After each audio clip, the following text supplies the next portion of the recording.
يا أيها الذين آمنوا أطيعوا الله وأطيعوا الرسول ولا تبطلوا أعمالكم.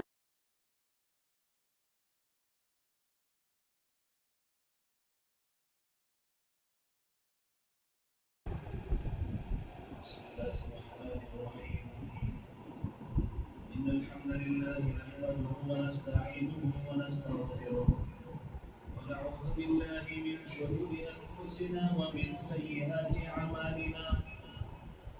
من يهده الله فلا مضل له ومن يضلل فلا هادي له. وأشهد أن لا إله إلا الله وحده لا شريك له. وأشهد أن محمدا عبده ورسوله أرسله بالحق بشيرا ونذيرا وداعيا إلى الله بإذنه وسراجا منيرا. يا أيها الذين آمنوا اتقوا الله حق تقاته ولا تموتن إلا وأنتم مسلمون. يا أيها الناس اتقوا ربكم الذي خلقكم من نفس واحدة وخلق منها زوجها وبث منهما رجالا كثيرا ونساء. واتقوا الله الذي تساءلون به والأرحام إن الله كان عليكم رقيبا. يا أيها الذين آمنوا اتقوا الله وقولوا قولا سديدا يصلح لكم أعمالكم ويغفر لكم ذنوبكم. ومن يطع الله ورسوله فقد فاز فوزا عظيما. أما بعد فإن خير الحديث كتاب الله وخير الهدي هدي محمد صلى الله عليه وسلم. وشر الأمور محدثاتها وكل محدثة بدعة وكل بدعة ضلالة وكل ضلالة في النار. فأعوذ بالله السميع العليم من الشيطان الرجيم. بسم الله الرحمن الرحيم. الحج أشهر معلومات فمن فرض فيهن الحج فلا رفث ولا فسوق ولا جدال في الحج. وما تفعلوا من خير يعلمه الله وتزودوا فإن خير الزاد التقوى واتقون يا أولي الألباب.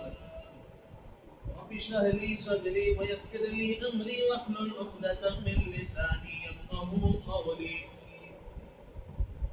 ساری تعریفیں ہر قسم کی حمد و ثنا کبریائی و بڑائی اس اللہ رب العزت کے لیے لاکھ اور زیبہ ہے جو ہمارا اور اس ساری کائنات کا خالق اور مالک ہے. لاکھوں کروڑوں انگیری درود و سلام نازل ہو ہمارے اور آپ کے آخری نبی احمد مصطفیٰ محمد مصطفیٰ جناب محمد رسول اللہ صلی اللہ علیہ وسلم پر جن کو اللہ رب العالمین نے اس ساری دنیا کے لیے آخری نبی آخری رسول اور آخری پیغمبر بنا کر کے روانہ فرمایا.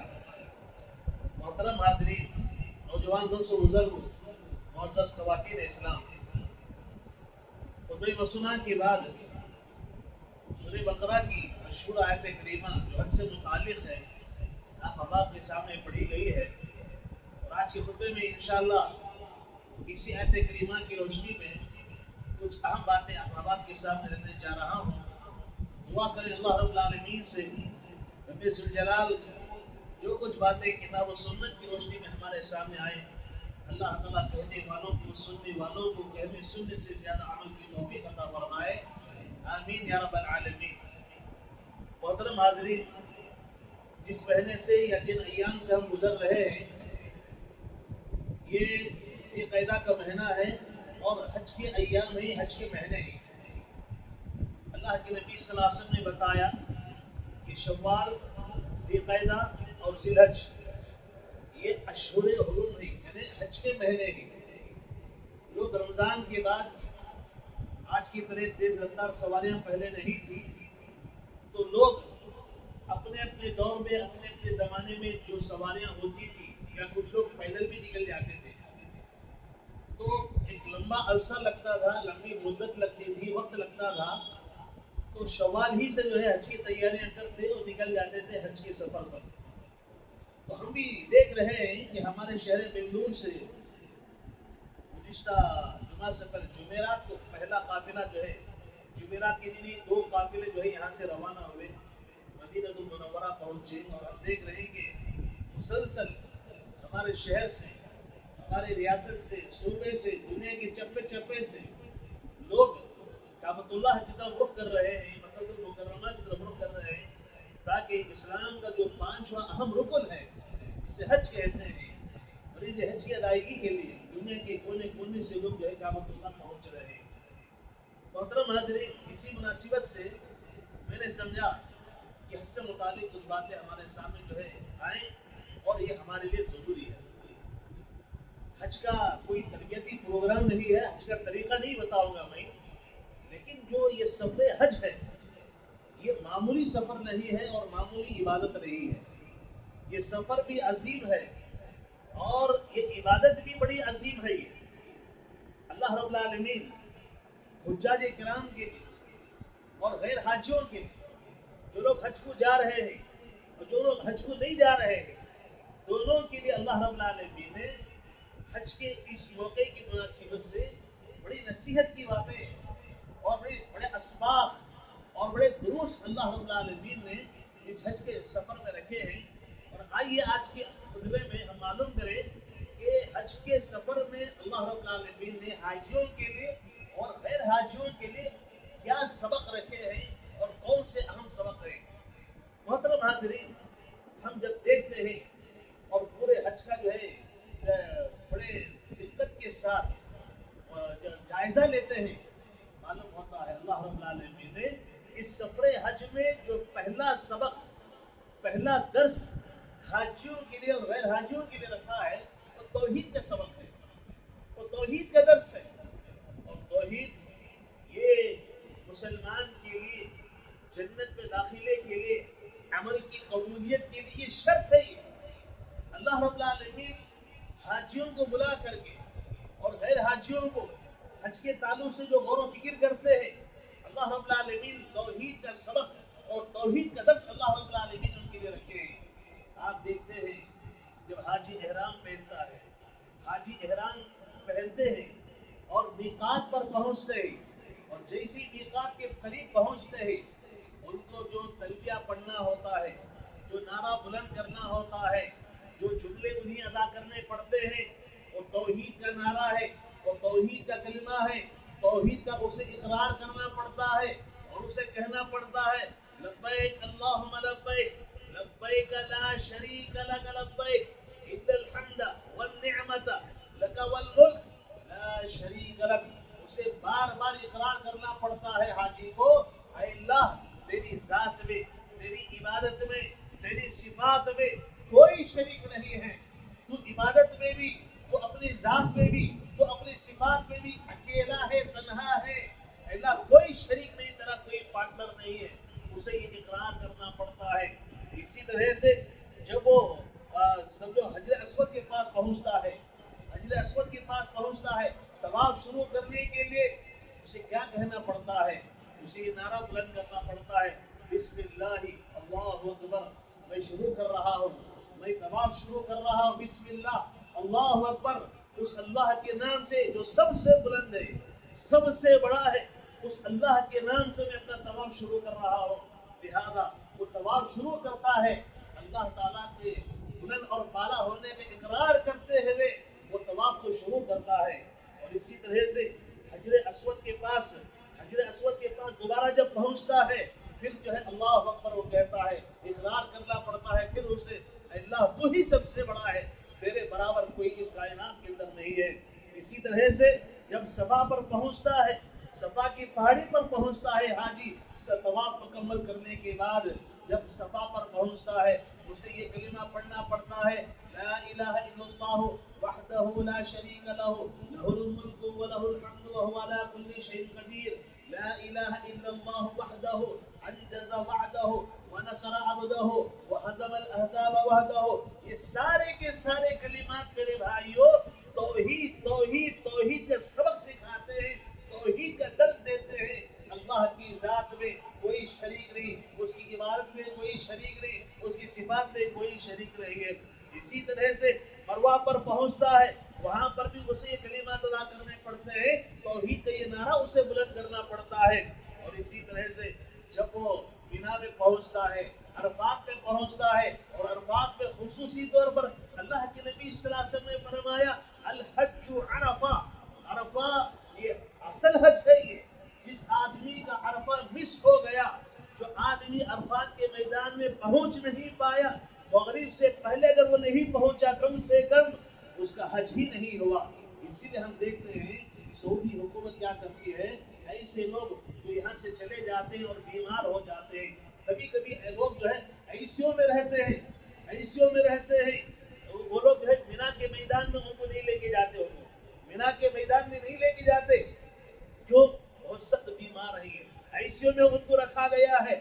لیکن عرفات کا دن جب آتا ہے، ذی الحج کی 9 تاریخ آتی ہے، حجاج کرام عرفات کے میدان میں جب ہوتے ہیں، ان کو ایمبولینس میں جو ہے باقاعدہ رکھ کر کے ایسی جو ہے باقاعدہ یونٹ ہوتی ہے، اس کے اندر ایسی ایمبولینس میں جو سووں کی سینکڑوں کی تعداد میں ہوتی ہے، ہم اسی ویڈیو بھی دیکھتے ہوں گے، ایسے حاجیوں کو جو بیمار ہیں، ایسیوں میں ایڈمٹ ہے، ان کو باقاعدہ ایمبولینس میں لے کر کے عرفات کے میدان میں ان کو لے جایا جاتا ہے، اور جیسے ہی سورج غروب ہوتا ہے پھر ان کو لا کر کے اسپتال میں ایڈمٹ کر دیا جاتا ہے۔ کیوں؟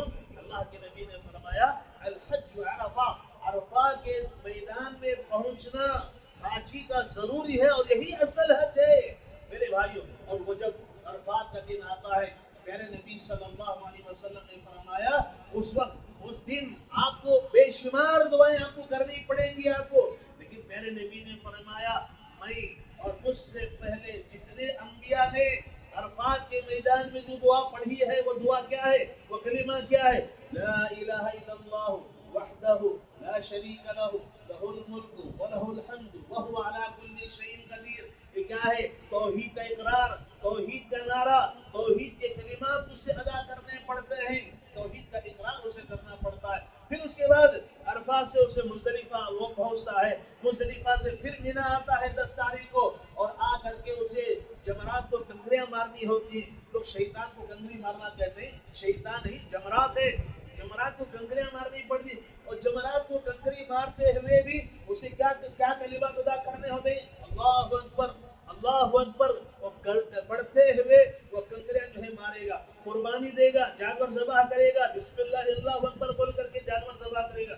الغرض قدم قدم پر اللہ رب العالمین حاجیوں کو بلا کر کے ان کی توحید کی اللہ تعالیٰ تربیت کرنا چاہتے ہیں۔ توحید کسے کہتے ہیں؟ توحید کتنی اہم چیز ہے، اللہ تعالیٰ قدم قدم پر ان کو وہاں پر بلا کر کے یہ بات سکھانا چاہتے ہیں۔ تو میرے بھائیوں، پہلا جو سبق ہے، پہلا جو درس ہے اللہ تعالیٰ حاجیوں کے لیے جو حج میں رکھے ہیں، غیر حاجیوں کے لیے بھی وہ جو ہے درس توحید ہے، توحید کا سبق اللہ رب العالمین نے رکھا ہے۔ لہذا چلے ذرا آگے بڑھتے ہیں۔ دوسرا سبق، دوسرا درس اللہ رب العالمین نے حاجیوں کے لیے اور غیر حاجیوں کے لیے جو رکھا ہے میرے بھائی، وہ یہ ہے اللہ کے نبی کی اتباع۔ کسی بھی عمل، کسی بھی نیک عمل میں اللہ کے نبی کی اتباع ضروری ہے، نبی کا طریقہ ضروری ہے، نبی کی پیروی ضروری ہے۔ اللہ رب العالمین اتباع رسول کسے کہتے ہیں، نبی کی اتباع کا کیا مقام ہے، اللہ تعالیٰ حاجیوں کو بلا کر اللہ تعالیٰ اس وقت سکھاتے ہیں۔ کیسے؟ آپ دیکھیں، آپ حج کے لیے جا رہے ہیں، عمرے کے لیے جا رہے ہیں، یہاں سے جب روانہ ہوتے ہیں، اگر ڈائریکٹ فلائٹ ہے یہاں سے، اگر ڈائریکٹ فلائٹ ہے جدہ پہنچ رہے ہیں، حاجی کیا کرتے ہیں، عمرہ کرنے والے کیا کرتے ہیں، اپنے مقام سے، گھر سے یا ایئرپورٹ، جو بنگلور کے ایئرپورٹ سے جو ہے احرام باندھ کر کے نکلتے ہیں۔ کیوں احرام باندھ رہے ہیں بھائی؟ احرام کیوں باندھے؟ آپ اپنے من مانی اپنے پسند کپڑوں میں جو ہے آپ جا سکتے ہیں نا، نہیں، کیوں؟ اللہ کے نبی صلی اللہ علیہ وسلم کا یہ عمل ہے، اللہ کے نبی کا حکم یہی ہے کہ حاجی ہو یا عمرہ کرنے والا ہو، جب جو ہے میقات پر پہنچ رہا ہے تو اسے کیا ہے، احرام کی حالت میں اسے پہنچنا ہے۔ اسے احرام، بغیر احرام کے وہ میقات کو پار نہیں کر سکتا وہ۔ اب چونکہ جدہ سے پہلے یلملم جو ہیں ہم ہوائی جہاز میں ہوتے ہیں اس وقت وہ جگہ آ جاتی ہے، اس لیے کیا کرتے ہیں حجاج اکرام ڈائریکٹ جو پلیٹ سے جاتے ہیں وہ ایئرپورٹ سے یا یہاں گھر سے ہی احرام باندھ کر کے نکل جاتے ہیں۔ اگر وایا فلیٹ ہے بحرین جا کر کے مسقط جا کر کے آپ جا رہے ہیں، اگر وہاں 2-3 گھنٹے کا وقت ہے تو حجاج اکرام کیا کرتے ہیں وہاں جا کر کے وہاں سے احرام باندھ لیتے ہیں۔ کیوں احرام باندھتے ہیں؟ اللہ کے نبی کا طریقہ یہی ہے، نبی کا طریقہ یہی ہے۔ اسی طریقے سے وہاں مکہ پہنچتے ہی مکہ پہنچنے کے بعد حجاج کرام جو ہے آرام سے سو نہیں جاتے، کھاتے پیتے ایسی زندگی نہیں گزارتے۔ وہ سب سے پہلے پہنچتے کہاں ہیں؟ وہ سب سے پہلے ان کی تڑپ ہوتی ہے کعبۃ اللہ کو دیکھیں، کعبۃ اللہ کا دیدار کریں، اللہ کی اس عظمت والے گھر کا دیدار کریں اور وہاں سب سے پہلے پہنچے۔ اور جو وہاں پہنچتے ہیں حجاج کرام، اللہ کے نبی صلی اللہ علیہ وسلم کا یہ عمل ہے۔ کیا کہ اللہ کے نبی نے بتایا آپ طواف قدوم میں ہے، پہلا طواف آپ کا شروع ہو رہا ہے تو حاجی کیا کرے گا عمرہ کرنے والا یہ سیدھا جو کندھا ہے یہ کھلا رکھے گا، یعنی استوا کہتے ہیں اسے، چادر کو یعنی سیدھے بغل کے نیچے سے لے کر کے ڈال لے گا اور سیدھا جو کندھا ہے یہ کھلا رہے گا۔ یہ کیوں کھلا رہے گا؟ یہ اللہ کے نبی کی اتباع ہے، اللہ کے نبی نے ایسے ہی کیا ہے اور آپ کو ایسے ہی کرنا پڑے گا۔ ٹھیک ہے، آپ چکر شروع کر رہے ہیں، کہاں سے شروع کر رہے ہیں؟ آپ حجر اسود سے، رکن یمانی سے نہیں شروع کر رہے، حجر اسود ہی سے شروع کر رہے۔ کیوں؟ اللہ کے نبی نے فرمایا طواف جو شروع ہوگا وہ حجر اسود ہی سے شروع ہوگا۔ اسی طرح سے شروع کے جو 3 چکر ہیں اللہ کے نبی نے فرمایا مردوں کو چاہیے وہ جو ہے رمل کرے، یعنی تھوڑا تیز رفتار سے چلے، سیدھا تان کر کے تیز رفتاری کے ساتھ چلے۔ کیوں؟ یہ اللہ کے نبی کی اتباع ہے، اللہ کے نبی نے ایسے ہی کہا ہے۔ آپ یہ نہیں کہیں گے ہمارے فلاں امام مولوی صاحب نے ایسے کہا ہے ہم ایسے کریں گے، فلاں امام صاحب نے ایسے کہا ہے۔ اللہ کے نبی صلی اللہ علیہ وسلم نے جیسے کیا ہے عمل ویسے ہی وہاں پر ہوگا۔ 7 جو ہے چکر مکمل ہونے کے بعد جو ہے آپ کا طواف مکمل ہو جاتا ہے۔ آپ کیا کرتے ہیں؟ پھر وہاں سے مقام ابراہیم کے پاس جاتے ہیں، 2 رکعت نماز پڑھتے ہیں۔ آپ کیوں پڑھتے ہیں؟ اللہ کے نبی صلی اللہ علیہ وسلم 2 رکعت نماز پڑھی، آپ نے پڑھ کر کے دکھایا۔ اور مسنون یہ ہے پہلی رکعت میں سورہ کافرون، دوسری رکعت میں سورہ اخلاص پڑھا جاتا ہے۔ کیوں؟ اللہ کے نبی صلی اللہ علیہ وسلم نے اسے کیا۔ میرے بھائیوں آپ کو اگر میں پوری تفصیل بتاؤں نا تو قدم قدم پر اللہ رب العالمین وہاں بلا کر کے یہ بتانا چاہتے ہیں یہ حج ہی نہیں بلکہ آپ زندگی میں جو عبادت بھی کریں، جو نیکی کا کام بھی کریں، میرے پیارے نبی کے طریقے کے مطابق کریں گے، وہی ہمارے پاس قابل قبول ہے۔ حج کا موسم آتا ہے، پہلے جانے والے حجاج کرام کیا کرتے ہیں عمرہ کر کے جو ہے فارغ ہو جاتے ہیں، نارمل لباس میں آ جاتے ہیں، اب وہ جو ہے عبادتیں کر رہے ہیں۔ جب 7 تاریخ آتی ہے تیاریاں شروع ہو جاتی ہیں۔ کیوں؟ 8 تاریخ کو ان کو مینا پہنچنا ہے، مینا کے میدان میں پہنچنا ہے۔ حالانکہ معلوم ہے، ہر حاجی کو معلوم ہے، ہر آدمی جانتا ہے کعبۃ اللہ میں نماز پڑھنے کا درجہ کیا ہے، مقام کیا ہے، اس کی فضیلت کیا ہے۔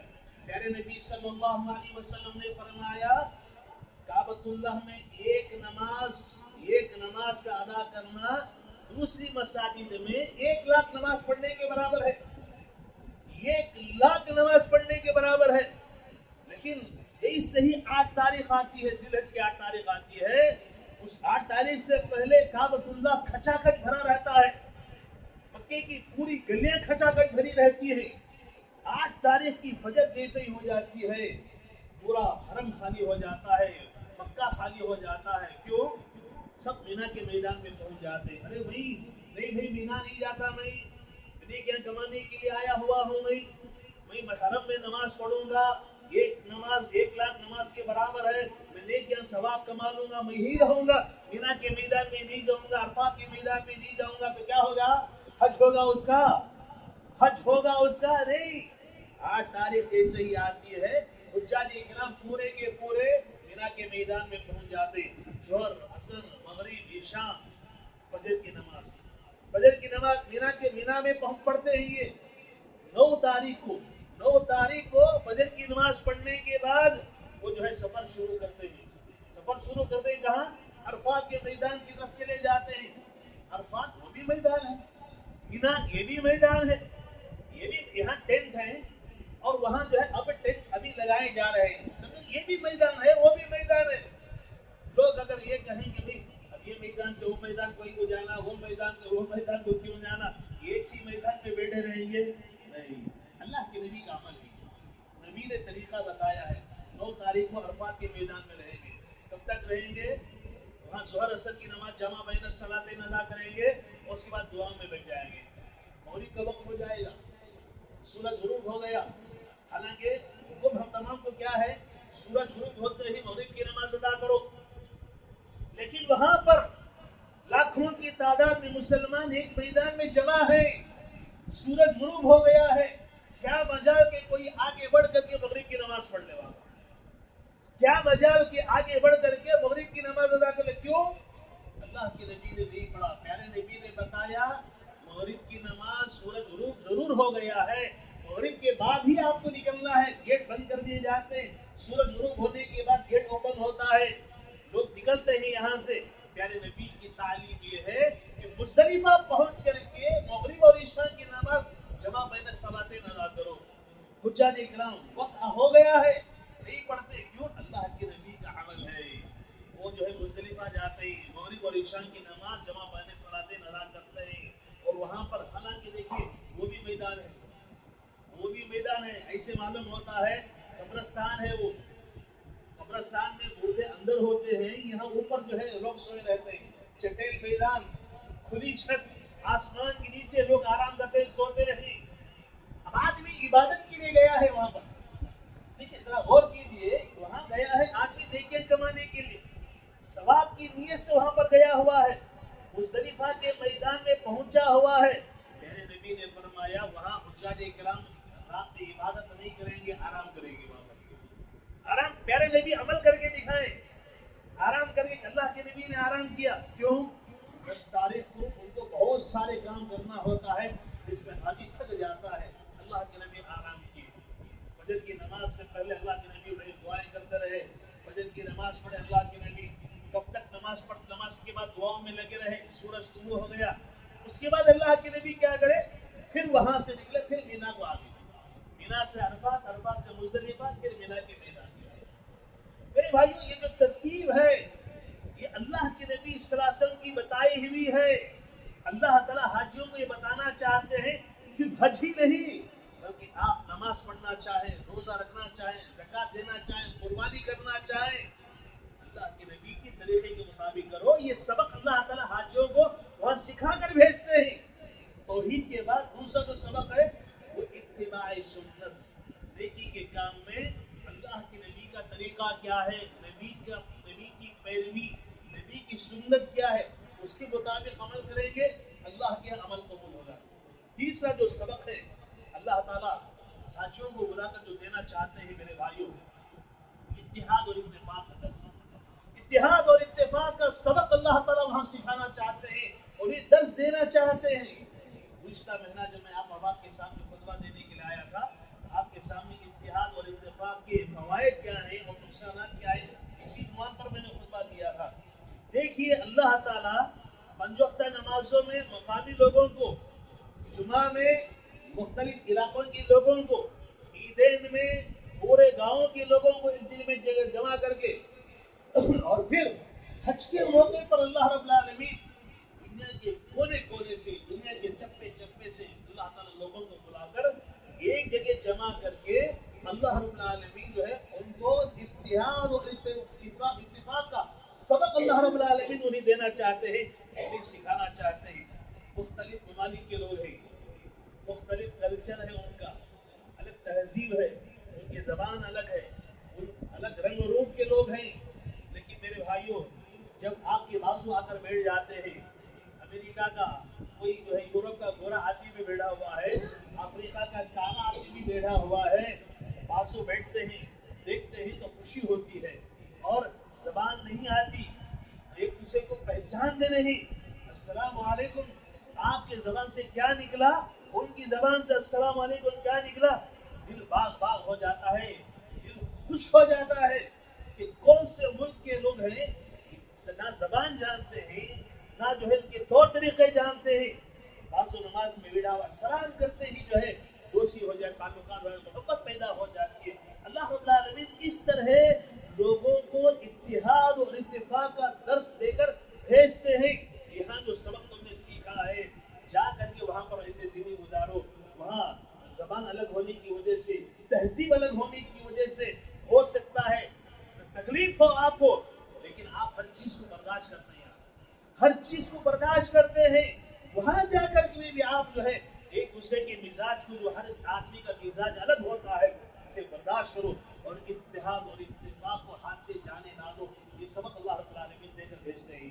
اسی طرح میرے بھائیو ایک اور سبق جو حاجیوں کو اللہ رب العالمین وہاں دیتے ہیں, اور دوسرے لوگوں کو بھی جو دیکھتے ہیں, جو حج کے تعلق سے معلومات رکھتے ہیں, اللہ تعالیٰ جو ہے ان کو ایک سبق دیتے ہیں. وہ جگہ ایسی جگہ ہے, اللہ تعالیٰ کے دربار میں جب کوئی پہنچتا ہے, وہ اپنے علاقے کا بادشاہ ہوگا, وہ اپنے علاقے کا حاکم ہوگا, وہ اپنے علاقے کا کروڑ پتی ہوگا, وہ اپنے علاقے کا کوئی بڑے سے بڑے عہدے اور منصب والا ہوگا, کوئی غریب ہوگا, کوئی فقیر ہوگا. اللہ اکبر. جب اس دربار میں اللہ تعالیٰ بلاتے ہیں تو کس حالت میں بلاتے ہیں ان کو؟ ان کے اپنے مقامی اپنے قیمتی کپڑوں کو اتار کر کے اللہ رب العالمین کیا کرتے ہیں, احرام کی چادروں میں اللہ تعالیٰ ان کو بلاتے ہیں, اور اللہ تعالیٰ بلا کر یہ بتاتے ہیں میرے دربار میں سب برابر برابر ہے.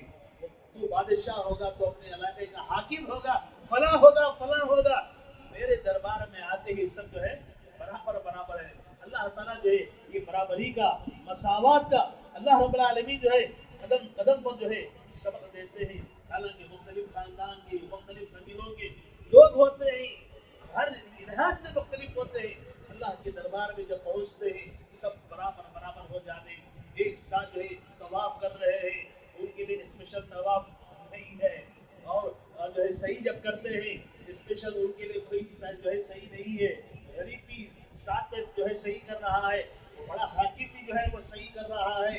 اسی طرح سے مینا کے میدان ہو, عرفات کا میدان ہو, مزدلفہ کا وہ میدان ہو, میرے بھائی تنگریاں مارنے کا مقام ہو, ہر آدمی کے برابر, ایک حاکم کو بھی, ایک مالدار کو بھی, ایک کروڑ پتی کو بھی, ایک بڑے سے بڑے آدمی کو بھی جو ہے عام آدمی کے برابر ہر کام جو اسے کرنے پڑتے ہیں. اللہ رب العالمین بتاتے ہیں دنیا میں لوگوں کے نزدیک اونچ نیچ ہوگا, اللہ کے پاس اونچ نیچ نہیں ہے. جو تقویٰ میں آگے ہے اللہ تعالیٰ کے پاس اس کا مقام بہت اونچا ہے. اسی طرح سے میرے بھائیوں اللہ تعالیٰ جو ہے حاجیوں کو وہاں بلا کر ایک اور سبق جو دینا چاہتے ہیں وہ یہ ہے کہ حاجی جو احرام کی 2 چادریں پہنتا ہے, احرام کی جو 2 چادریں پہنتا ہے, حاجی کو اللہ رب العالمین یہ بتاتے ہیں آج تم اپنے ملک کو چھوڑ کر گئے ہو, اپنے کاروبار کو چھوڑ کر گئے ہو, اپنے بیوی بچوں کو چھوڑ کر گئے ہو, اپنے ماں باپ کو, بھائیوں کو, خاندان قبیلے کو, شہر کو چھوڑ کر گئے ہو, ایک لمبے سفر پر روانہ ہوئے ہو. ایک وقت ایسے بھی آئے گا آپ کو یہ دنیا چھوڑ کر جانا پڑے گا, آپ کو یہ دنیا چھوڑ کر جانا پڑے گا. یہ لمبا سفر ضرور ہے, لیکن آپ کی زندگی میں ایک اور اس سے لمبا سفر آنے والا ہے, اس میں آپ کو تنہا جانا ہے, اور سفر آخرت ہے.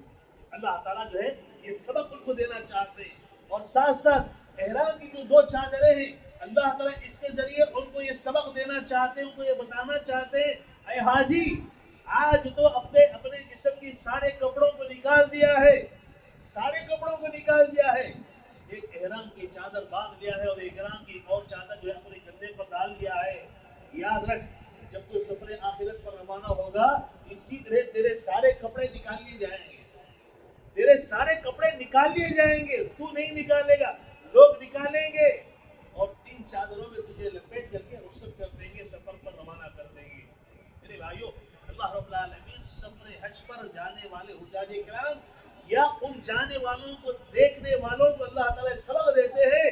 دیکھو آج یہ 2 چادریں پہن کر کے سفر حج پر جا رہا ہے, ایک وقت یہ بھی آئے گا جب اس کے کپڑے نکال کر کے جو ہے 3 چادروں میں لپیٹ کر کے اسے رخصت کر دیا جائے گا. اللہ رب العالمین جو ہے موت کی یاد اللہ رب العالمین دلانا چاہتے ہیں, اور موت کا سبق اللہ رب العالمین اسے سکھانا چاہتے ہیں. میرے بھائیو وقت جو ہے گزر رہا ہے, 2 باتیں اور ہمارے سامنے رہ گئی ہیں. ایک اور سبق اللہ رب العالمین نے جو حاجیوں کے لیے رکھا ہے, دوسروں کے لیے رکھا ہے, وہ یہ ہے اللہ کہتے ہیں دیکھو دین کے ساتھ دنیا کو لے کر چلو. دین یہ بھی ضروری ہے, دنیا بھی ضروری ہے، لہذا آپ دین اور دنیا دونوں کو ساتھ لے کر کے چلو. آپ حج کے تعلق سے جب قرآن مجید میں آیات پڑھتے ہیں، جیسے بھی آیت ہمارے سامنے آئی الحج اشہر معلومات، آگے پڑھتے جائیں گے. اللہ رب العالمین نے آگے فرمایا کہ وہاں پہنچنے کے بعد نیک لوگ اللہ سے کیا دعا کرتے ہیں؟ ربنا آتنا فی الدنیا حسنہ وفی الآخرۃ حسنۃ وقنا عذاب النار. اے ہمارے رب، ہماری دنیا کو بھی ہمارے لیے بہتر بنا، دنیا کی بھلائیاں بھی عطا فرما. دنیا ہے، دنیا کی بھلائیاں بھی اللہ سے مانگو، اس کے لیے کوشش کرو، دعائیں کرو. وفی الآخرۃ حسنہ، آخرت بھی اللہ سے مانگو. دین اور دنیا دونوں کو ساتھ لے کر کے چلو. آپ اگر جو ہے دین کے پیچھے پڑ گئے، دنیا کے لیے محنت نہیں کی، آپ نہیں کمائے، آپ فکرے میں بھی مبتلا ہو سکتے ہیں. کبھی ایسے ہوتا آدمی بھوکا رہ کر فخر و فاقہ میں مبتلا ہو کر کے آدمی جو ہے فکرے میں مبتلا ہو سکتا ہے. لہذا آدمی حلال کھائے گا، اچھی عبادت بھی وہ کرے گا، محنت کرے گا حلال کا. تو لہذا سبق اللہ رب العالمین بھی دینا چاہتے ہیں، دین اور دنیا دونوں کو ساتھ لے کر کے چلو. اور اسی آیت کریمہ کے بعد اللہ تعالیٰ نے فرمایا کہ حاجی جب حج کے لیے جا رہا ہے، وہاں وہ مینا کے میدان میں رہتے ہوئے، مینا کے میدان میں عبادت کرتے ہوئے، وہاں سے عرفات کے میدان میں جا کر عبادت کرتے ہوئے، مزدلفہ کے میدان میں جانے کے بعد، پھر مینا میں آنے کے بعد حج کے ارکان ادا کرتے ہوئے وہ تجارت بھی کر سکتا ہے. اللہ اکبر، کتنی بڑی بات، کتنی بڑی بات اللہ رب العالمین نے بتایا کہ حاجی حج کے ارکان ادا کرتے ہوئے وہ تجارت بھی کر سکتا ہے، تجارت بھی کر سکتا ہے. تو لہذا میرے بھائیوں، اللہ تعالیٰ اس کے ذریعے ہمیں یہ سبق دیتے ہیں، دین اور دنیا دونوں کو لے کر چلو. اور دین دنیا کے تعلق سے خاص طور پر اس بات کا لحاظ رکھو کہ حلال اور حرام میں تمیز ہونا چاہیے، جائز اور ناجائز میں تمیز ہونا چاہیے، پاکی اور جو ہے گندگی میں جو ہے اچھی اور بری چیز میں تمیز ہونا چاہیے. اور آخری سبق جو آپ کے سامنے ہمارے آج کے خطبے میں آ رہا وہ یہ ہے، اللہ رب العالمین حاجیوں کو بلا کر یہ سبق اللہ تعالیٰ دیتے ہیں. اللہ کی جو شعائر ہیں، اللہ کی جو نشانیاں ہیں، توحید کی عظمت کی جو نشانیاں ہیں، جیسے کعبۃ اللہ ہے، اللہ تعالیٰ کی جو توحید کی نشانی ہے، توحید کا مرکز ہے وہ. اور جو ہے کعبۃ اللہ ہے، حجر اسود ہے، زمزم ہے، صفا مروہ ہے، مینا کا میدان ہے، عرفات کا میدان ہے، مزدلفہ، یہ جمرات، یہ ساری کی ساری جو ہے یہ شعائر اللہ. اللہ تعالیٰ نے قرآن میں فرمایا کہ اللہ کے شعائر کا احترام کرو، اس کی عظمت کا جو ہے پاس و لحاظ رکھو، اس کا احترام کرنا چاہیے. کعبۃ اللہ میں جا کر کے بے حرمتی نہیں کرنا چاہیے.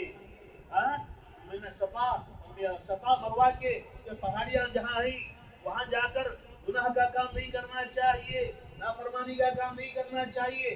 یہ مقدس مقامات ہیں، اللہ کی توحید کی نشانیاں ہیں. مینا کے میدان میں پہنچے ہوئے ہیں. ابھی ایک صاحب ہمارے ماما جو ہے ابھی حج عمرے پر گئے ہوئے تھے، پچھلے ہفتے اتوار ہی کو واپس آئے.